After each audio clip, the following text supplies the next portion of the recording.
በቆሰለ ትከሻው ተገርፎ ይዞት የወጣው መስቀል የሁላችንንም ዕዳ ከፍሏል። የጌታ መስቀል ተቆፍሮ ተገኝቷል። የኛ መስቀልስ ምን ቀበረው? አለ ወያው መስቀል ውስጥ የሚገጥምህ ፈተና እንድትሸከመው የተሰጠ የአቅምህ መስቀል ነው። በትዕግስት ለፈው። መስቀሉ ሞትን ያለማምዳል፣ ወይንም ሞትን እንድንጋፈጥ ያደርጋል። መስቀሉ በፍቅር ውስጥ መኖርን እንማርበታለን።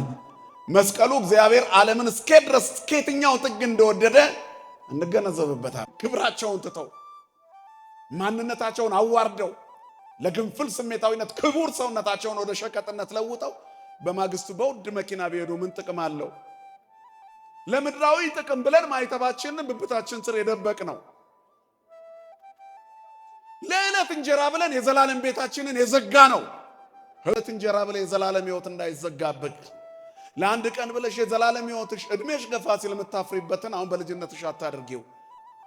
ወይትለወኒ ይከተለኝ፣ ነፍሱን ይጥላ፣ ራሱን ይካድ፣ መስቀሉንም ይሸከም፣ ከዚያ ይከተለኝ ይላል ጌታ። ወደ እግዚአብሔር መንግሥት በብዙ ድካም መግባት አለብን። አንዳንድ ሰዎች ከዚህ በኋላ ትግል አያስፈልግም፣ ከዚህ በኋላ ምንም አያስፈልግም፣ እንዲሁ በጸጋው ድነናል። ስንፍና ነው ይሄ። እግዚአብሔር ለፍቅሩ ቅድመ ሁኔታ አላስቀመጠም። እንዲሁ ወደደን። ፍቅር ነው። አስብ። እኛ ለማፍቀራችን ምክንያት አለን። እሱ እኛን ለመውደዱ ማንነቱ ነው ምክንያት፣ ፍቅር መሆኑ ብቻ። እግዚአብሔር ጥላቻ አይደለም። ከክርስቶስ መስቀል በላይ መመኪያ የለም። ተቆፍሮ የተገኘው መስቀል አሁንም በብዙ ኃጢአት ተቀብረዋል ነው መልእክቱ። ስለዚህ ጠላት አትሆኑበት፣ አውጡት። ለሆዱ ብሎ፣ ለገንዘብ ብሎ፣ ለሀብት ብሎ፣ ለንብረት ብሎ ባልንጀራውን ያላሳዘነ ማን ነው እኛ መካከል? ወንድሜ እጅህ ንጹህ ነው፣ እህቴ እጅሽ ንጹህ ነው። አላደፈም የኔና የናንተ እጅ፣ እንባ የለበትም፣ ደም የለበትም። ክርስቶስ በማይከለ ምድር ቀራንዮ የተከለው መስቀል ዓለም ሁሉ የዳነበት ነው። መስቀሉና የመስቀሉ ጠላቶች።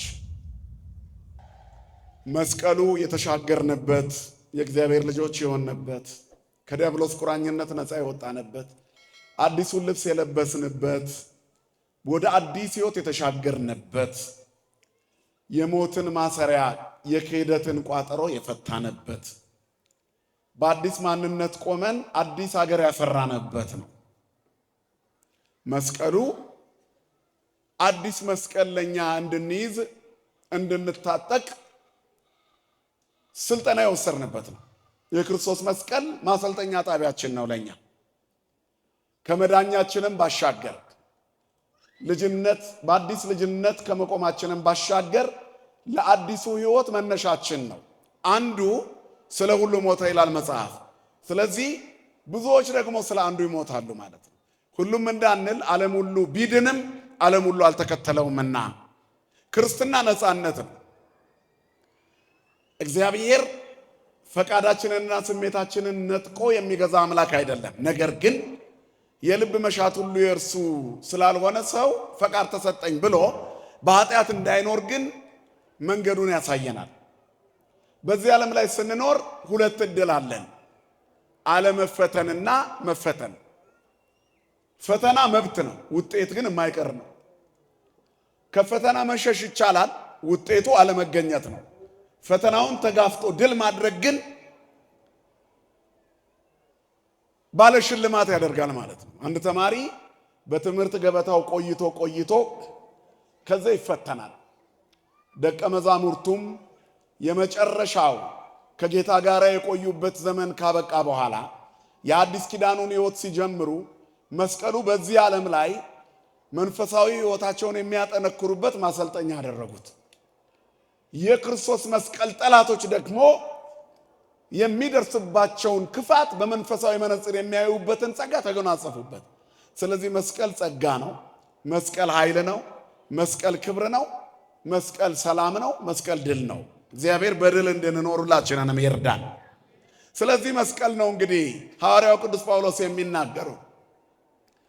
ስለ ብዙዎች ይልና የመስቀል ጠላቶች ሆነው የሚነሱ አሉ ብሎ ይነግረናል። ቅዱስ ጳውሎስ ወደ ፊልጵስዩስ መልእክቱ ምዕራፍ 3 ከቁጥር 18 ጀምሮ እስመ ብዙኃን እለ ይሐውሩ ዘከመ እነግረክሙ ዘልፈ ወኢዜኒ ገሃደ እነግረክሙ።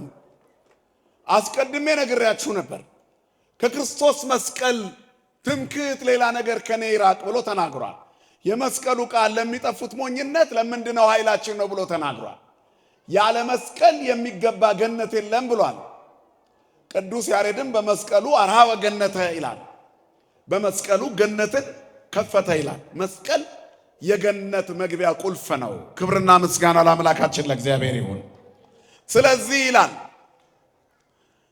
ስለ ብዙዎች እነግራቸዋለሁ፣ ብዙዎች የክርስቶስ የመስቀሉ ጠላቶች ከመእሙንቱ ጸላይቱ ለመስቀለ ክርስቶስ፣ ስለ ጠላቶች እነግራቸዋለሁ ይላል። እናንተ ግን የመስቀሉ ልጆች ሆናችሁ ኑሩ። መስቀሉ ሞትን ያለማምዳል፣ ወይንም ሞትን እንድንጋፈጥ ያደርጋል።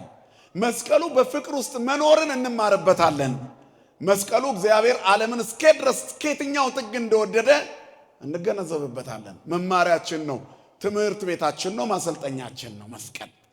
ስለዚህ በመስቀሉ እንማራለን፣ በመስቀሉ ሕይወት እናገኛለን፣ በመስቀሉ ጠላት ድል እናደርጋለን፣ በመስቀሉ ሞትን እናልፍበታለን። ማን ይመስገን? እግዚአብሔር ይመስገን። ታዲያ ዛሬ የኔና የናንተ ሕይወት ከመስቀሉ ጋር ያለው ግንኙነት ምንድን ነው? ጥቂት ደቂቃ ነው ከኔ ጋር የምንቆየው። ስለ መስቀሉ በደንብ ተተርኮላችኋል።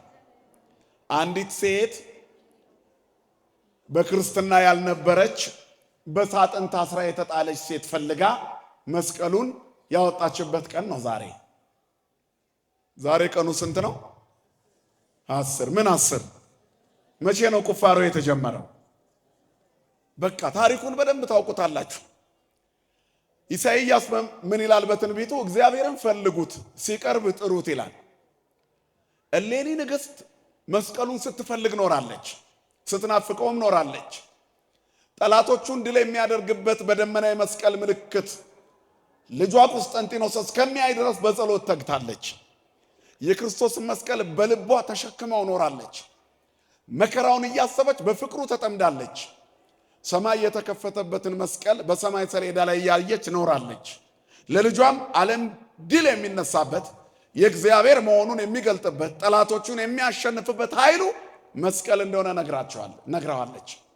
እየተማረ ያደገው ንጉሥ ቁስጠንጢኖስ አብያተ ክርስቲያናት በተዘጉበት ዘመን፣ አብያተ ጣዖታት በተበራከቱበት ዘመን የነገሰ ሰው ነበር። ስለዚህ እሱ ታላቅ ንጉሥ ተባለ። አባታችን አባ ብሾይ በኢትዮጵያው ስንክሳር ብሶይ ይባላሉ። በግብፁ አባ ብሾይ ተብለው የሚጠሩት አባት አንገታቸው ላይ ገመድ አስረው ይጸልዩ ነበር። እየመጡ ካናገሯቸው ቅዱሳን መካከል አንዱ ንጉሥ ቁስጠንጢኖስን በራእይ አይቸው ነበር ይላሉ አቡነ ብሾይ። እኚህ ታላቅ አባት ሲናገሩ ንጉሡ ወደ እኔ መጣ፣ ቁስጠንጢኖስ እንደሆነ አወቅኩኝ። ለእኔ አንተ ትገለጥልኝ ዘንድ አይገባኝም። አንተ አብያተ ጣዖታትን ዘግተህ አብያተ ጣዖታት ይታጸዋ ወአብያተ ክርስቲያናት ይትርሃዋ ብለህ የከፈትክ አንተ ታላቁን ጉባኤ ኒቅያን እንዲሰበሰቡ የጠራ አባቶችን ለቤተ ክርስቲያንና ለትውልድ የሚጠቅመውን አድርጉ ብለህ የመከርክ በጎ ነገር ያደረክ መንፈሳዊ አባት ነህ። እኔ አንተን ላይ አይገባኝም ብሎ ተናገረው ይህ ጻድቅ አባት። ታዲያ ቁስጠንጢኖስ ምን አለ? እኔ ንጉሥ ነበርኩ፣ የሚጠበቅብኝን በዓለሙ ሆኜ እንድሰራ መንፈስ ቅዱስ ረዳኝ። ከምንም በላይ ግን የእናንተ የመናንያን አባቶች ጸሎት ረዳኝ። ምክንያቱም መስቀሉን ተክላችሁ በጸለያችሁት ጸሎት አየዋችሁ። የመነኮሳቱ የመናንያኑ ክብር ከሥጋውያኑ ክብር ይበልጣል። እንደ ከዋክብት እየተወነጨፉ ወደ ገነት ሲገቡ አይቻቸዋለሁ አለ። ክብርና ምስጋና ለአምላካችን ለእግዚአብሔር ይሁን። ስለዚህ ይሄ ጻድቅ አባት ለክብር እንደበቃ በታላላቆቹ አባቶች ዘንድ በራእይ እስከ መገለጥ ደርሷል። ቁስጠንጢኖስ የንግሥት እሌኒ ልጅ እናት ለልጇ የምታሳየው ነገር መጨረሻውን ያሳምርለታል። ለመጨረሻ ሕይወቱ የራሱ ሚና ይጫወታል። ልጅን በሚሄድበት መንገድ ምራው ይልና በሸመገለ ጊዜ ከእርሱ ፈቀቅ አይልም። ዛሬ ልጆቻችሁን ነጠላ ቋጥራችሁ አስራችኋቸው ወደዚህ የምታመጧቸው ልጆቻችሁ ሲሸመግሉ ከዚያ ፈቀቅ አይሉ። ሁሉም ልጅ የሚታየው አባቱ ወይንም ወላጆቹ በተከሉበት ማንነት ነው። ሌባ ከሆነ ከወላጆቹ የወረሰው ነው። የጻድቅ ልጅ ቀማኛ አይሆንም። የዘረኛ ልጅ በፍጹም ፍትሃዊ አይሆንም። ስለዚህ ሰው የዘራውን ያጭዳል። ንጹሃን ከሆንን ልጆቻችን ንጹሃን ይሆናሉ። ለራሳችን ሳይሆን ለልጆቻችን ስንል ጥሩ ሰዎች ለመሆን እግዚአብሔር ሁላችንንም ይርዳን። ስለዚህ ሰው ራሱን የሚያየው ለሌሎች ሲል ነው፣ ለራሱ ብቻ አይደለም። ኃላፊነትም የሚሰማው ለሌላ ሰው መኖር ሲጀምር ነው። ያላገባና ብቻውን የሚኖር ሰውና ትዳር ይዞ ያገባን ሰው ብታቆሟቸው በዚህ በችኩልነትና አልደፈር ባይነት በበዛበት ዓለም ትዕግስት የምታገኙት የትኛው ጋር ነው? ላጤው ጋር ነው? ባለትዳሩ ጋር? ንገሩኝ እስቲ። ባለትዳሩ ጋር። ለማን እየኖረ ስለሆነ? ቤቴን ይላል ልጆቼን ስለሚል ታጋሽ ይሆናል። የትኛውም ጀግና ለሌላ ሰው መኖር ሲጀምር ኃላፊነት ይሰማዋል። ይሄንን በምሳሌ አወራን እንጂ ሰው ብቸኛም ሆኖ ለሌላ ሰው መኖር ይጀምራል። እነ ቅዱስ ጊዮርጊስ የሰማዕትነትን ጽዋ ሲጎናጸፉ የመስቀሉን ክብር ለሌላው ትውልድ ለማስረከብ የባለቤትነት ስሜት ተሰምቷቸው ነው። መውለድ ማለት የአብራክ ክፋይና የማኅፀን መከፈት ብቻ ሳይሆን በመንፈስ ቅዱስ ጸጋ የምናፈራቸው ጭምር ነው ማለት ነው። እግዚአብሔር ለዚህ ክብር ሁላችንንም ያብቃን። ስለዚህ ለዚህ ኃላፊነት ትልቁ የመማሪያ ትምህርት ቤታችን የሆነ የክርስቶስ መስቀል ነው። እናቱ ቅድስት እሌኒ ንግሥት እሌኒ መስቀሉን በልቧ ይዛ በልጇ ልብ ውስጥ ሳለችው። ከብዙ ጊዜ በኋላ ሲነግስ ሰራዊት አስከትላ እንድትሄድ ፈቀደላት። ኢየሩሳሌም ሄደች። ኪራኮስ የተባለ ባህታዊ በነገራት ልዩ ምልክት ጢሱ ከሦስቱ ተራራዎች አንዱ ተራራ ላይ ሰገደ። ትልቁ ተራራ በቆሻሻ ተከምሮ ከ300 ዓመት በላይ የቆየው ተራራ ተቆፍሮ በዛሬው ዕለት እንደ ፀሐይ የሚያበረው የጌታ መስቀል ተገኘ። ክብርና ምስጋና ለአምላካችን ለእግዚአብሔር ይሁን። የጌታ መስቀል ተቆፍሮ ተገኝቷል። የኛ መስቀልስ ምን ቀበረው? አለ ወይ? አሁን መስቀል በዚያ በክርስቶስ መስቀል ውስጥ ያፈራነው የልጅነት ጸጋ ከኛ ጋር አለ ወይ? የሚወደኝ ሊከተለኝ የሚፈልግ ቢኖር ይጽላ ነፍሶ ይጹር መስቀሎ ነው አይደል? ወይ ትለወኒ ይከተለኝ፣ ነፍሱን ይጥላ፣ ራሱን ይካድ፣ መስቀሉንም ይሸከም፣ ከዚያ ይከተለኝ ይላል ጌታ። የጌታ ለመሆን የተሰጠን መስቀል አለ ማለት ነው። በልካችን የተሰጠን መስቀል አለ። የክርስትና ሃይማኖት ፈተና የበዛበት ነው። ሳይፈተኑ ማለፍ አይቻልም። ድል ለነሳው ከተሰወረ መና ሰጠዋለሁ ማለት ትግላለህ ማለት ነው። ኪዳኑ ጽኑ፣ ተልእኮ ከባድ፣ ጉዞው ረጅምና በብዙ መልኩ ፈተና ያለበት ስለሆነ በዝንጋታ የምንመለከተውና ያለ ትጥቅ የምንሰለፍበት አይደለም ክርስትና። እንዲያው ዝም ብለን እንደ ልባችን ኖረን ገነት መግባት እንፈልጋለን አይደለም። በብዙ ጻማ ወድካም ካለውን ነንባ ውስተ መንግሥተ እግዚአብሔር ነው። ወደ እግዚአብሔር መንግሥት በብዙ ድካም እንገባ ዘንድ አለን ይላል። ወደ እግዚአብሔር መንግሥት፣ ወደ ማን መንግሥት? ስለዚህ መስቀል መሸከም ያስፈልጋል እና መስቀል ተሰጥቷል። ወንድሜ በኑሮ ውስጥ የሚገጥምህ ፈተና እንድትሸከመው የተሰጠ የአቅምህ መስቀል ነው። በትዕግስት ለፈው። በፊታችን ያለውን ሩጫ በትዕግስት እንሩጥ ይላል። አራያና ምሳሌ የሆኑ ቅዱሳንን ይጠቅስና ቅዱስ ጳውሎስ እነዚህን ሁሉ ይላል ዕብራውያን ላይ እነዚህን ሁሉ አራያና ምሳሌ የሆኑ መሪዎቻችንን እንደ ደመና በዙሪያችን ተከድነው ካየናቸው የእምነታችን ራስና ፈጻሚ የሆነውን ክርስቶስ ኢየሱስን ይዘን በፊታችን ያለውን ሩጫ በትዕግስት እንሩጣለን።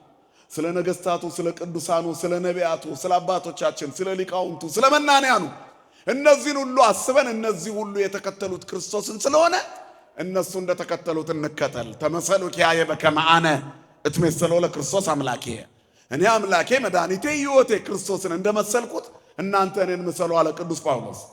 የቀደሙ አባቶቻችሁን አስቡ፣ እነሱ መስቀሉን ተሸክመው ድል አድርገዋል ነው። ሌላ ቦታ ላይም ቅዱስ ጳውሎስ ዕብራውያን 13 ላይ ምንድን ነው ያለው? ተዘከሩ መኳንንቲክሙ ዘነገሩክሙ ቃለ እግዚአብሔር፣ የእግዚአብሔርን ቃል የነገሯችሁ ዋኖቻችሁን አስቧቸው። ወእንዘ ትሬኡ ሰናየ ግዕዞሙ ወሞጻይቶሙ ተመሰሉ በሃይማኖቶሙ፣ የኑሯቸውን ፍሬ እየተመለከታችሁ በእምነት ምሰሏቸው። ሃይማኖታቸውን፣ ትሩፋታቸውን፣ ተጋድሏቸውን። በከፍተኛ ተጋድሎ ነው የዛሬው መስቀል ተቆፍሮ የተገኘው። ስለዚህ በየቤትህ ተጋድሎ አለብህ ማለት ነው። በኑሯችን ላይ የሚገጥሙን ፈተናዎች ቤተሰቦቻችን ላይ፣ እኛ ላይ፣ ሀገራችን ላይ፣ መንደራችን ላይ፣ ኑሯችን ላይ፣ ትዳራችን ላይ፣ ብቸኞችም ከሆንን የብቸኝነት ህይወታችን ላይ በልካችን የተሰራ የተሰጠን ፈተና አለ። እሱን ማለፍ ያስፈልጋል። መስቀሉን መሸከም እንደዚሁ አይደለም። ሳይለፉ ሳይደክሙ ማግኘት የለም። እስመ በብዙ ጻማ ወድካም አለወነ ንባ ውስተ መንግሥተ እግዚአብሔር፣ ሐዋርያት ሥራ ላይ የተጻፈ ነው። ወደ እግዚአብሔር መንግሥት በብዙ ድካም መግባት አለብን። አንዳንድ ሰዎች ከዚህ በኋላ ትግል አያስፈልግም፣ ከዚህ በኋላ ምንም አያስፈልግም፣ እንዲሁ በጸጋው ድነናል። ስንፍና ነው ይሄ። በእርግጥ ድነናል እኮ በክርስቶስ ኢየሱስ የሆነው ነገር ሁሉ ያልከፈልንበት በጸጋ ያገኘነው ነው። ክብርና ምስጋና ለስሙ ይሁን። ስለዚህ በጸጋው ድነናል። በአዳም ከመጣብን ሐዘን፣ በአዳም ከመጣብን ውድቀት፣ በአዳም ከመጣብን አንገት መድፋት፣ በአዳም ከመጣብን የጸጋ መገፈፍ በክርስቶስ ኢየሱስ ድነናል። ዕዳችን ተከፍሏል። ያልተከፈለ ዕዳ የለም። ሁሉን ክርስቶስ ከፍሏል። በመስቀሉ ጠርቆ አስወግዶታል ይላል። ክብርና ምስጋና ለስሙ ይሁን። ሁሉን ጠርጎ አስወግዶታል። ከዚያስ ዳግመኛ እንዳትያዝ ይላል። ተከፍሏል ብለህ ብቻ እንደ ልብ መዝለል አይቻልም። ጭፈራ የበዛበት ዓለም የሚናገረው ይሄን ነው። ተከፍሏል ይልሃል። ለመቼ ነው የተከፈለው? ወደፊትም ለምትሰራው ኃጢአት አይደለም። በነፃነት ልንኖር ክርስቶስ ነፃ አወጣን ይልና እንግዲህ ጸንታችሁ ቁሙ ካለ በኋላ ምን ይላል? ዳግመኛም በባርነት ቀንበር አትያዙ። አያችሁ፣ መያዝ አለ ማለት ነው። ስለዚህ አሁን ኃጢአት ብሰራ እንደ ልቤ ብሆን ተከፍሎ አይሰራም። እንደዚህ በአዳም ከመጣው በደል ዓለም ሁሉ ድኗል። ዛሬ በክርስቶስ ያላመኑት የሚጠየቁት በመጨረሻው ዘመን ያልተጠመቁት የ40ና የ80 ልጅነት ያላገኙት የሚጠየቁት አዳም በለስ ስለበላ አይደለም፣ በክርስቶስ ያገኙትን መዳን ስላልተቀበሉ ይጠየቃሉ። የተከፈለላቸውን ዋጋ አሜን ብሎ ስላልተቀበሉ ይጠየቃሉ። ክርስቶስ የመጣውን መድኃኒት አልተቀበሉምና ዳግመኛ በክህደት ባርነት ስለተያዙ ይጠየቃሉ። ስለቀደመው በደል ግን እግዚአብሔር ከፍሏል። ዋጋ ክብርና ምስጋና ለስሙ ይሁን። በዋጋ ተገዝታችኋልና በሚጠፋ ወርቅና ብር አይደለም። እውነት ነው። ተቤዥቻለሁ አትፍራ የሚለው ቃል እግዚአብሔር ቤዛ ሆኗል። በእርሱ የሚያምን ሁሉ የዘላለም ሕይወት እንዲኖረው እንጂ እንዳይጠፋ እግዚአብሔርም አንድያ ልጁን ለሞት አሳልፎ እስኪሰጥ ድረስ ዓለምን እንዲሁ ወዷልና። እንዲሁ ነው የወደደን፣ እንዲሁ በነፃ የከፈልነው የለም። እግዚአብሔር ለፍቅሩ ቅድመ ሁኔታ አላስቀመጠም። እንዲሁ ወደደን። ፍቅር ነው። አስብ፣ እኛ ለማፍቀራችን ምክንያት አለን። እሱ እኛን ለመውደዱ ማንነቱ ነው ምክንያት፣ ፍቅር መሆኑ ብቻ። እግዚአብሔር ጥላቻ አይደለም። ክብርና ምስጋና ለስሙ ይሁን። ስለዚህ እግዚአብሔር ፍቅር ነው፣ እኛ አፍቃሪዎች ነን። ከሱ የተነሳ መውደድን ከሱ አግኝተናል። ጠላትን መውደድን ከእርሱ ተምረናል። ለሚሰቅሉት ወደ አባቱ ሲጠይቅ ሰምተናል። ምሬያቸዋለሁ አንተም ማራቸው፣ ልጄ ላይ እንዲፈረዱበት አትበል እያለ አባቱን በመስቀል ላይ ሆኖ ሲናገር ሰምተናል። ከመስቀሉ የዘነበልን የፍቅር ወለላ ነው። ክብርና ምስጋና ለስሙ ይሁን። የአባቶቻችን አምላክ እንዲሁ የወደደን አምላክ በጸጋው አድኖናል። ግን አንጠየቅም ማለት አይደለም። በዚህ ድህነት ውስጥ በባርነት ቀንበር እንዳንያዝ የመስቀል ወዳጅ መሆን ያስፈልጋል ማለት ነው። ስለዚህ ይላል ሲናገር ብዙዎች ለክርስቶስ መስቀል ጠላቶች ሆነው ይመላለሳሉና ብዙ ጊዜ ስለ እነርሱ አልኳችሁ፣ አሁን እንኳን እያለቀስኩ እላለሁ ይላል ቅዱስ ጳውሎስ። እለ ዳህሪቶሙ ለሕርትምና መጨረሻቸው ጥፋት ነው። እስመ ብዙኃን እለ ይሐውሩ ዘከመ እነግረክሙ ዘልፈ ወኢዜኒ ገሃደ እነግረክሙ ከመ እሙንቱ ጸላእቱ ለመስቀለ ክርስቶስ። አስቀድሜ ነግሬያቸዋለሁ፣ ከክርስቶስ መስቀል በላይ መመኪያ የለም። ተቆፍሮ የተገኘው መስቀል አሁንም በብዙ ኃጢአት ተቀብረዋል ነው መልእክቱ። ስለዚህ ጠላት አትሆኑበት፣ አውጡት። የመስቀሉን ጠላቶች ላሳያችሁ፣ እኔ ነኝ አይደለንም። መስታወት ነው መስቀሉና መስቀላችን፣ ፍቅሩና ጥላቻችን፣ ማዳኑና የኛ እምቢታችን፣ እግዚአብሔር ያደረገው ቸርነትና የኛ ንፍገት። ስለ ሁሉም ነገር ሁሉንም ስለኛ የሆነውን ጌታ ትተን በምርጫችን ውስጥ እግዚአብሔርን አለማካተታችን፣ በውሏችን ሙሉ ቀን ስጋዊ የሆነን መመላለሳችን የተከፈለልንን ዋጋ እንድንረሳ አድርጎናል። ስለዚህ የምንኖረው ሕይወትና የተከፈለልን ዋጋ አልተመጣጠንም። ጠላት የተባሉት እነማን ናቸው? መናፍቃን ብቻ ናቸው? ያልተጠመቁት ብቻ ናቸው? ወይስ የተጠመቁ ጠላቶች የሉም ወይ? መጽሐፍ ቅዱስ መስታወት ነው ራሳችንን የምናይበት። ከመ እሙንቱ ጸላእቱ ለመስቀለ ክርስቶስ ይልና መጨረሻቸው ጥፋት ነው ይላል። ስለ እነዚህ ሰዎች የክርስቶስ መስቀል ጠላት የሆነ ሰው አይጸድቅም ነው መልእክቱ። በክርስቶስ የመስቀሉ ፍቅር ያልተመላለሰ አይድንም ነው መልእክቱ። እለ ዳህሪቶሙ ለሕርትምና ካለ በኋላ እለ ከርሶሙ ያመልኩ ሆዳቸው አምላካቸው ነው። ማን ነው ዛሬ ለሆዱ? ሆድ የሚባለው ስለሚበላ ነገር ብቻ አይደለም፣ ስለ ስጋዊ ማግበስበስ ነው። ለሆዱ ብሎ ለገንዘብ ብሎ ለሀብት ብሎ ለንብረት ብሎ ባልንጀራውን ያላሳዘነ ማን ነው? እኛ መካከል ከባልንጀራው ጋር የተጣላ ቢኖር የተጣላበት ምክንያት ገንዘብ ከሆነ ይተውለት፣ የሆድ ጉዳይ ከሆነ ይተውለት። መንፈሳዊ ጉዳይ ካልሆነ ወለእመቦ ዘተሃየሰ ምስለ ቢጹ ይድግሎቱ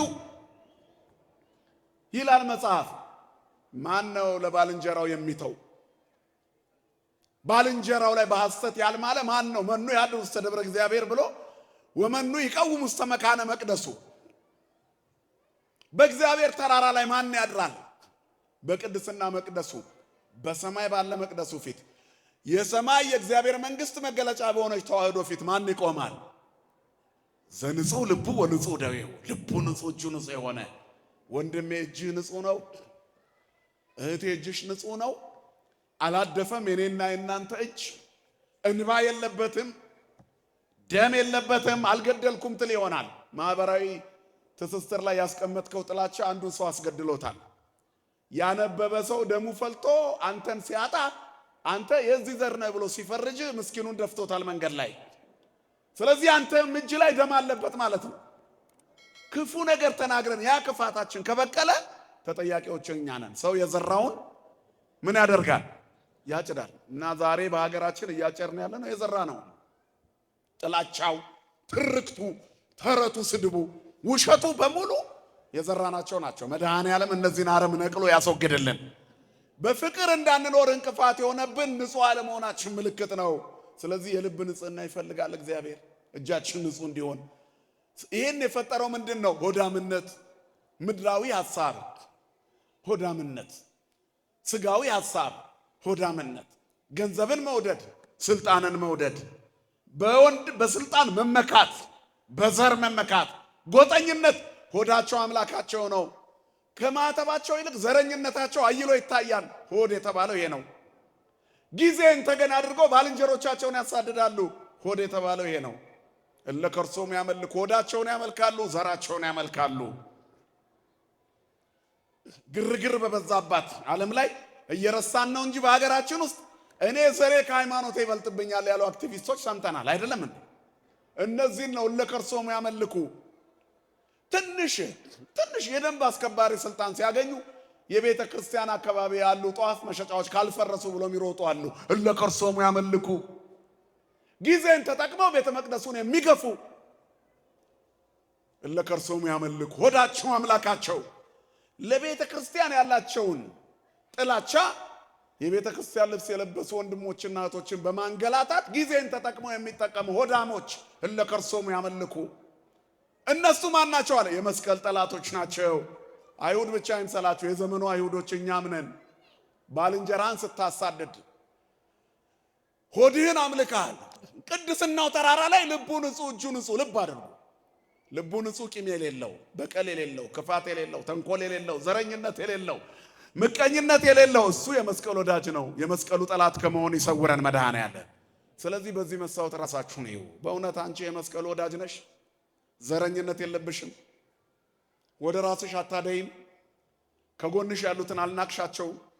ጊዜ ተጠቅመሽ አልገፋሻቸው? አንቺ የምትፈልጊው ባውንደሪ የለም?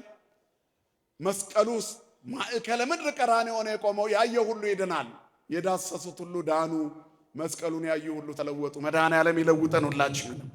ስለዚህ አይኖቻችን መስቀሉ ላይ መተከል አለባቸው። ለሞት እንዳይተኙ፣ ለዘረኝነት እንዳይተኙ፣ ለሆዳቸው እንዳይንበረከኩ። አብርሆን ለአዕይንቴ ከመ ይኑ ማለመዊት።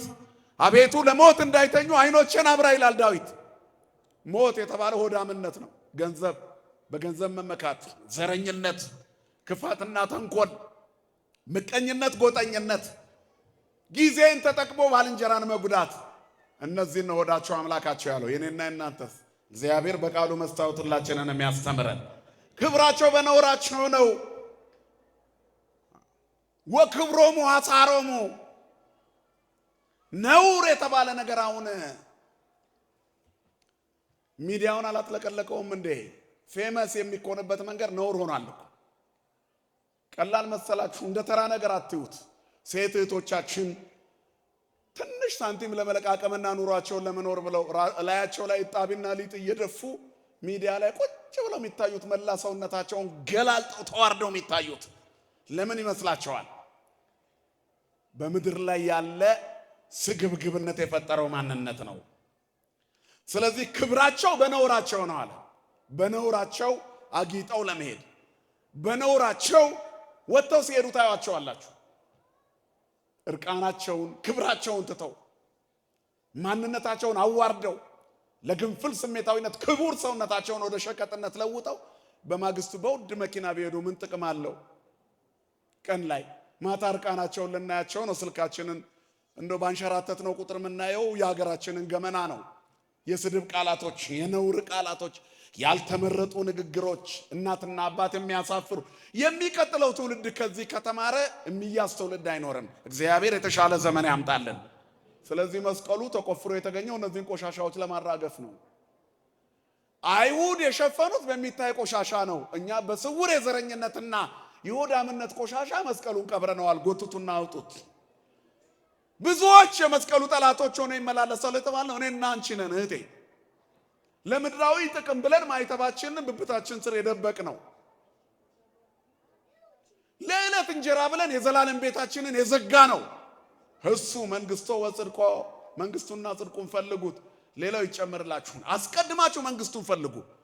ክርስቶስ የመጣው ዋናውን ትልቁን የኃጢአትን ስር ሊነቅል ነው። ስሙ የተመሰገነ ይሁን። ሌላ ችግኝ አትትከሉ። ሌላ ትናንሽ ቆናጽሎች አሉ፣ ጥቃቅን ቀበሮች የተባሉ። ወይናችን አብቧል የሌለ ማሌ አጸደ ወይንነ ይስጊ፣ ወይናችን ያብብ አለ። እንዲያብብ አስግሩ ለነ ቆናጽለ ንዑሳነ እለ ያማስኑ አጸደ ወይንነ ወአጸደ ወይንነ ይስጊ። ወይናችን አብቧልና ወይናችን ያብብና ያፈራ ዘንድ የወይናችንን ቦታ የሚተነኳኩሱትን እድገታችንን የሚያቀጭጩትን ስሩን በልተው ገዝግዘው የሚጥሉትን ጥቃቅን ቀበሮች አጥምዳችሁ ያዙልን። ጥቃቅኑን ቀበሮች ዘረኝነቱን፣ ግንፍል ስሜታዊነቱን፣ ነውሩን፣ ራስን መጣልን፣ ማዋረድን እነዚህን ነቅላችሁ አስወግዱ። ጥቃቅን ቀበሮች ናቸው መንግስቱን የሚያዘጉብ። ለዕለት እንጀራ ብለህ የዘላለም ሕይወት እንዳይዘጋብክ፣ ለአንድ ቀን ብለሽ የዘላለም ሕይወትሽ እድሜሽ ገፋ ሲል የምታፍሪበትን አሁን በልጅነትሽ አታድርጊው። ክርስቲያን ዛሬ ላይ ሆኖ ነገን የሚያይ ነው። የክርስቲያን ሕፃኑ እኮ ከአረማዊው ሽማግሌ ይበልጣል በህሊና። ማን ስላለ ከእርሱ ጋር? ክርስቶስ አብሮት አለ። የመስቀሉ ብርሃን ከእርሱ ጋር አለ። ተሻግሮ የሚያይ ነው ክርስቲያን። ስሜታችሁን ግዙ። እግዚአብሔር ስሜታችን እንድንገዛ ይርዳን። ሐሳባቸው ምድራዊ ነው፣ ክብራቸው በነውራቸው ነው ካለ በኋላ ወእለ ይሄሉ ዘውስተ ምድር። ሐሳባቸው ምድራዊ ነው። አሁን ቤተ ክርስቲያንን የተፈታተናት ሐሳብ ምድራዊ ነው፣ ዓለማዊ ትሆናለች። ኦርቶዶክሳዊ ተዋሕዶ ቤተ ክርስቲያን የከተማዋ ቤተ ክርስቲያን ዓለማዊነት ይንጸባረቅባታል። ከአሳማኝ እስከ አማኝ፣ ከባራኪ እስከ ተባራኪ፣ ከቀዳሽ እስከ አስቀዳሽ፣ ከሰባኪው ከኔ እስከ ተሰባኪዎቹ እናንተ ዓለማዊነት ይንጸባረቅብናል። ስለ አለባበስ አይደለም የምለው፣ ስለ ትኩረት ነው። ስለ ትኩረት ትልቁ ብለን የአንድ አጥቢያ እድገትና ልማት ተብሎ ሪፖርት ላይ የሚታየው ያላመኑ ሰዎች በመጠመቃቸው ቁጥር አይደለም። ከአሕዛብነት ወደ ሕዝብነት ስለተመለሱ አይደለም። ቅድሚያ የሚሰጠው ሳጥኑን ስለሚሞላው ገንዘብ ነው፣ ወይንም ቤተክርስቲያን ዙሪያ ስለሚሰራ ሱቅ ነው። አያስፈልግም አይደለም፣ ግን ቅድሚያ ለመንግስቱ ነው መሰጠት ያለበት። ይሄ ትርፍ ነው። ትርፉ ዋና ሆኗል። ሐሳባቸው ምድራዊ ነው። ይሄ መስቀል ጠላትነት ነው። አገልግሎታችን እንዳይሰናከል በአንዳች ነገር ማሰናከያ ከቶ አንሰጥም ይላል ሁለተኛ ቆሮንቶስ ምዕራፍ 6። እንዳናሰናክል ያስፈልጋል። በእያንዳንዱ ጉዞ ውስጥ ክርስቲያን መንፈሳዊነትን ማስቀደም አለበት። ቁስ ከቀደመ ቆይቷል። ትልቁ ቦታ አደገ፣ ቤተ ክርስቲያን አደገች የሚባለው ህዝቡ እንደዚህ ሞልቶ ወንጌል ስለተማረ አይደለም። ሱቆች ስለተደረደሩ፣ የሚከራዩ ቤቶች ስለተገኙ ነው። ያ አያስፈልግም እያልኩ አይደለም። ቤተ ክርስቲያን ከጥገኝነት ነፃ መውጣቷ ጥሩ ነው። ለዓለሙም የሚያስፈልገውን ትምህርት ቤቶች እየከፈተች ብታስተምርበት ችግር የለውም። አልፋ ግን በግሮሰሪውም በከሸቀጣ ሸቀጡን ማከራይታ ዓለማዊውን የምትጋፋ ከሆነ ዓለማዊ ቶረች ማለት ነው። ትኩረታችን ተለያይቷል። ሐሳባችን ምድራዊ ሆኗል። መድኃኔዓለም ልቦና ይስጥልላችንም። ስለዚህ የሐሳባቸው ምድራዊ ነው የሚለው ይሄንንም ያጠቃልላል። የኔና እናንተስ አሁን እዚህ ውስጥ ስለ መንግስተ ሰማያት ሊጸልይ እዚህ የተገኘ ማን አለቅ? እኔና እናንተ መሃል ስንመለስ ከስራ የተባረረ ስራ እንዲያገኝ፣ ተገቢ አይደለም እያልኩ አይደለም። ቅድሚያ ግን መንግስቱና ጽድቁን ነው። አስቀድማችሁ መንግስቱና ጽድቁን ፈልጉ፣ ሌላው ትርፍ ነው። ክርስቶስ እሱን ፍለጋ ለመጡ ሰዎች 5 እንጀራና 2 ዓሣ አበርክቶ መገባቸው። ይገርማል እኮ እናንተ። ያ ሁሉ ህዝብ ሲበላ ስለ እንጀራ አንድም ቀን አልነገራቸውም። የሚነግራቸው ስለ እግዚአብሔር መንግስት ነው፣ ንስሐ ስለ መግባት ነው፣ ስለ መለወጥ ነው፣ ስለ ነፍስ ልምላሜ ነው፣ ስለ ዘላለማዊነት ነው። ልክ እንጀራ ሲበሉ ታንኳ እየተከራዩ ተከተሉት። እኔ እኮ ለዚህ አልመጣሁም አለ ጌታ፣ ስሙ የተመሰገነ ይሁን። እንዴ አባቶቻችሁ በምድረ በዳ እኮ መና በሉ፣ አባቶቻችን በሉ። ነገር ግን አለ አበዊክሙሰ በሉ መና በገዳም ወሞቱ። አባቶቻችሁማ በበረሃ መና በሉ ግን ሞቱ። ስለዚህ ሞትን የሚያሻግር እንጀራ ብሉ፣ ይሄኛውን ተዉት አላቸው። አይ እኛ ስለበላን የተከተልነው አሉት አይሁድ። ለሚጠፋ መብል አትከተሉኝ አላችሁ። ሐሳባችሁ ምድራዊ አይሁን። ለሚጠፋ መብል ክርስቲያን አትሁኑ። ለዚህማ ከፍተኛ ደሞዝ የሚከፍል እኮ ሌላ አለ አይደል እንዴ? ቤተ ክርስቲያን ውስጥ እኮ አሉ 10 ዓመት 12 ዓመት የቤተ ክርስቲያን ጥበቃ ሆነው ኖረው ሌላ በክርስቲያን ስም የተቋቋመ ሌላ ቸርች ተብዬ ትንሽ የተወሰነች ደሞዝ ሲጨምርላቸው እዛ ጥበቃ ይሆናሉ። ሃይማኖታቸውንም እዛው ይቀይራሉ። እነዚህ ሰዎች ቤተ ክርስቲያኗን በደቡብ ያ ሁሉ ቅዳሴ ሲዘንብባቸው አልነካቸውም። ያ ሁሉ ቃል እግዚአብሔር ማህሌቱ፣ ሰዓታቱ፣ ወንጌሉ፣ ስብከቱ የተዋህዶ ርትዕትነት የሚያሳየው የጠራ ስርዓት አምልኮ አልነካቸውም። ለምን? ሐሳባቸው ምድራዊ ስለሆነ። መሪጌታ እስከመሆን ድረስ መነኩሴ እስከመሆን ቆሞስ እስከመሆን ድረስ የኖሩባት ቤተ ክርስቲያን ውስጥ ደሞዝ ስለተጨመረላቸውና ሐሳባቸው ስጋዊ ስለሆነ ቆባቸውን ጥለው ለድራማ ብቻ የሚቀርጹ ሰዎች አሉ ሚዲያው ላይ። ከጠነጠጡ እኮ 20 ዓመት ሆኗቸዋል። ዛሬም ቆቡን ያደርጉታል ለገበያ ስብሰባ። ሃይማኖቱ ለገበያ ስብሰባ የተደራጀ ነው። ሐሳባቸው ምድራዊ ነው። እኛ የዛሬ 20 ዓመት ከእስልምና የመጣ ሰው ቢኖር 20 ዓመት አይደለም የዛሬ 20 ቀን የመጣ ሰው ቢኖር ኮፍያው እንዲያደርግ ትፈቅዱለታላችሁ? ንገሩን። ቤተክርስቲያን ተፈቅዳለች? ከተጠመቀ በኋላ ምን ሆነ? በቃ ተለውጧል። ኦርቶዶክሳዊ ነው። ምንም የገበያ ግርግር እዚህ ምድራዊ ነገር አይ ኦርቶዶክስ ችርቻሮ ላይ የለችም። ክብርና ምስጋና ለአምላካችን ለእግዚአብሔር ይሁን። እኛ ችርቻሮ ላይ የለንም። ፓስተሩ ከተጠመቀ በኋላ ነጠላ ነው የሚለብሰው። በሌላ ስም እንዲጠራ አንፈቅድለትም። በቃ ጨርሷል። አማኝ ነው፣ እያስቀደሰ ይቆርባል እንጂ እየቀየረ የድሮውን እየለበሰ አይቻልም። እኛ ቤት የድራማ ቤት አይደለም። ይሄ ቤት የእውነት ቤት ነው። ቤቱ የእውነት አምድና መሰረት የሕያው እግዚአብሔር ቤተ መቅደስ ነው። ድራማ አይሰራበትም። ክብርና ምስጋና ለአምላካችን ይሁን። የጠራ ሃይማኖት ውስጥ ነው ያለነው። በዚህ ሃይማኖት ውስጥ ሲኖሩ ሐሳብ ምድራዊ መሆን አይቻልም። ሐሳባችን ሰማያዊ ነው መሆን ያለበት። የመስቀሉ ጠራቶች ግን የታጠቁለት ዓላማ ጠላትነት ስለሆነ ሐሳባቸው ምድራዊ ነው። በዚህ ለዩአቸው። እኛ ኦርቶዶክሳውያን አንለወጥም። ምክንያቱም የማይለወጠው እግዚአብሔር ከኛ ጋር ስለሆነ። ክብርና ምስጋና ለአምላካችን ይሁን። ወእልሄሉ ዘውስተ ምድር ይልና ወለነስተ ዘውስተ ሰማያት ሀገርነ። እኛ ግን የመስቀሉ ወዳጆች መስቀሉን ፈልገን ያገኘነው የመስቀሉ ልጆች ሀገራችን በሰማይ ነው። የት ነው ሀገራችን? ሁላችሁም ጮክ በሉ። ሀገራችን የት ነው? በቃ ሀገርህ ሰማይ ነው። ሌላ ሀገር አትጥራ። በቃ ሌላ ሀገር አትጥራ። ኦሮሚያ ነኝ፣ ደቡብ ነኝ፣ ሰሜን ነኝ፣ ትግራይ ነኝ ተው። እሱ የትውልድ መንደር ነው፣ ወላጆች የተወለዱበት። አንተ ሀገር ሰማይ ነው። ሰው ከተጠመቀ በኋላ ዘሩ አይጠቀስም። ነፍስ እኮ ብሔር የላትም፣ ዘር የላትም። ነፍሳችን ተስፋዋ እግዚአብሔር ነው። ነፍስነሰ ትሴፋው ለእግዚአብሔር ነው። እስመ ረዳይ ነው ምስካይ ነው ውእቱ ለዓለም። ረዳታችን መጠጊያችን ለዘላለሙ ኃይላችን እግዚአብሔር ስለሆነ ነፍሳችን ማንን ተስፋ ታደርጋለች? እግዚአብሔርን። ነፍሷችሁ ነው። እሷ ዘር የላትም። ነጽሩ ነፍሰክሙ ወአንጽሑ ነፍሰተክሙ። ነፍሳችሁን ተመልከቱና ሰውነታችሁን አጥሩ። ነፍስ አራያና ምሳሌ ትሆናለች። አያችሁ፣ ለዚህ ነው ቅዳሴ ጊዜ ላይ ጌታ ያስተማራቸው ነፍሳችሁን ተመልከቱና ሰውነታችሁን አጥሩ። ሰው የራሱ አስተማሪ ነው። እሱነቱ ያስተምረዋል፣ ነፍሱ ታስተምረዋለች፣ ህሊናው ታስተምረዋለች። ያላመኑ አሕዛብ እንኳን ከህሊና የተነሳ ይፈረድባቸዋል ማለት ነፍሳቸውን ስላልተመለከቱ ይቀጣሉ። ስለዚህ ነፍሳችን ትነግረናለች። ክርስቶስ በማይከለ ምድር ቀራንዮ የተከለው መስቀል ዓለም ሁሉ የዳነበት ነው። እኛም የምንከተለው እሱን መስቀል ነው። ያ መስቀል የኛን መስቀል ስንሸከም ትከሻችንን ያጠነክረዋል። ከሊቶስጥራ እስከ ቀራንዮ በቆሰለ ትከሻው ተገርፎ ይዞት የወጣው መስቀል የሁላችንንም ዕዳ ከፍሏል። ዳግመኛ በባርነት ቀንበር እንዳንያዝ አገራችን የት ይሁን? ለሰማይ ክብር ያብቃን። ይቆየን። ስብሐት ለእግዚአብሔር።